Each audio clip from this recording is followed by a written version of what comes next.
Today is Monday, September 17th, and this is the ADM Investor Services Weekly Market Kickoff.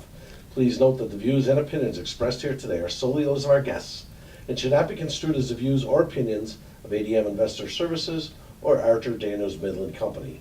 Today's guests are Steve Freed, Vice President of Grain Research at ADMIS, and Alan Bush, ADM Investor Services Senior Financial Economist. Steve, let's start with the grains this morning, and I have a fairly general question for you.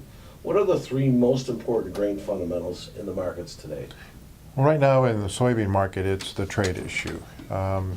Over the weekend, there was optimism in Washington that a deal will be made before the midterm elections. And the president has said also that he's going to put a 10% tariff on additional $200 billion of Chinese goods, and that China said they would retaliate. So you have two completely opposite fundamentals in the bean market.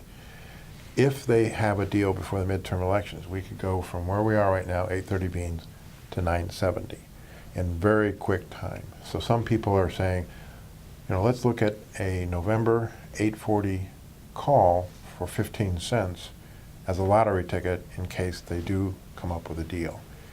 In the corn, it's interesting that people are beginning to question the USDA's September corn yield going up. USDA did not harvest any ears to get the ear weight, but they said it was a record ear weight due to modeling. And so there's one group that feels that the Illinois corn yield is 17 bushels below what the USDA said in September. So, that could provide a floor in corn. And if the farmer is a reluctant seller, he could actually rally corn. And in the wheat, Australia had a freeze over the weekend that probably cost them 2 million tons of wheat. So if you go from 20 million tons to 18 million tons, it makes things a little tighter. And last week, the Russians began stricter restrictions on what can be exported out of their country. So right now, none of the wheat they have in reserves meets that quality restrictions. So it kind of suggests that they're starting the process of stopping exports. And so that makes U.S. more competitive. And when you look at how much Russia has to ship before they're done, it's about 1 billion bushels of wheat. And so the United States really couldn't ship that much if they had to. So some people feel that we are within corn and wheat a bottom, and maybe move higher. But in soybeans, beans could go down 50 cents or rally $1, depending on what happens in Washington. So the restrictions in Russia, Ukraine, for instance, is that all due to the drought issues that they had in Eastern Europe and Russia? Yes, it's 100% that, they were hoping for another 80 million tons, maybe even higher, and they grew a 69 million ton crop. So that difference is what the world needs to find to make up for their lower crop. Regard to weather elsewhere here in the United States, maybe South America, is there any other things of note to think about? U.S. had perfect weather in the last 10 days for harvest. We're going to go into a wetter pattern for the next 10 days, especially in the north and western part of the Midwest. We already talked about the freeze in Australia. Right now, early indications are they're just starting to plant the Brazil and Argentina crops now, but right now it looks like they're going to have really good weather this year for their crops. Alan, looking at the financial markets, today the 30-year T-bond futures fell to a 7-week low. You mentioned that this was in spite of the bullish New York Federal Reserve's Manufacturing General Business Conditions Index. Can you elaborate more on that, and what is your opinion for the interest rate futures markets? Well, the fact that the bond market has been so weak suggests that there might be some credibility to the possibility that the U.S. and China may come to some type of trade agreement, as Steve mentioned, potentially before the November elections. So other markets are indicating the same thing.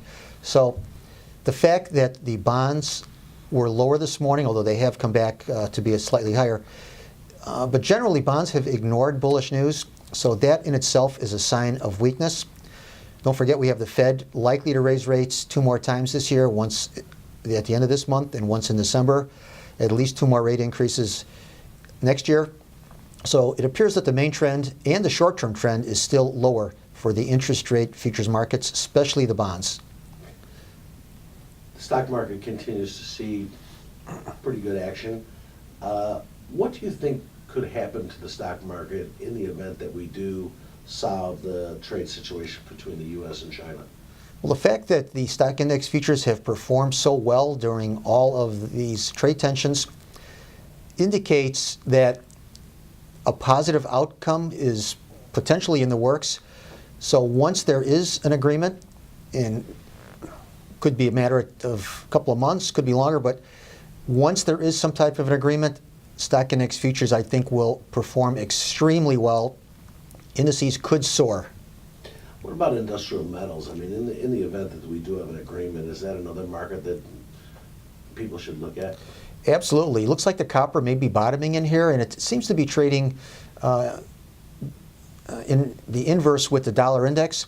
So, of course, if there is a trade agreement, or I should say when there's a trade agreement, all of the metals will start to perform extremely well. That would include the industrial metals, the precious metals, all of which have been suppressed lately. But so an agreement would be very, very supportive, very, very bullish for all of the metals, base metals and precious metals. Flipping back to the stock indexes, many people ask why the stock indexes continue to perform well in spite of the Fed's continuing to raise interest rates. What's your take on that, Alan?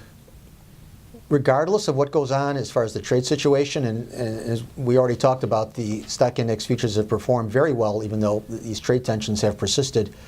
Interest rates globally still very low, even though the Fed has raised rates 7 times since December of 2015. By historical standards, the Fed funds rate is still very, very accommodative.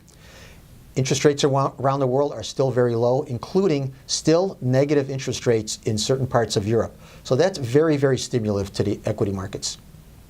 Thank you both. Remember, the views and opinions expressed today on this video are solely those of our guests and should not be construed as the views or opinions of ADM Investor Services or Archer Daniels Midland Company. If you'd like more information about our brokerage services, would like to speak to one of our experts about managing your risks, or would like to open a trading account, please visit www.admis.com.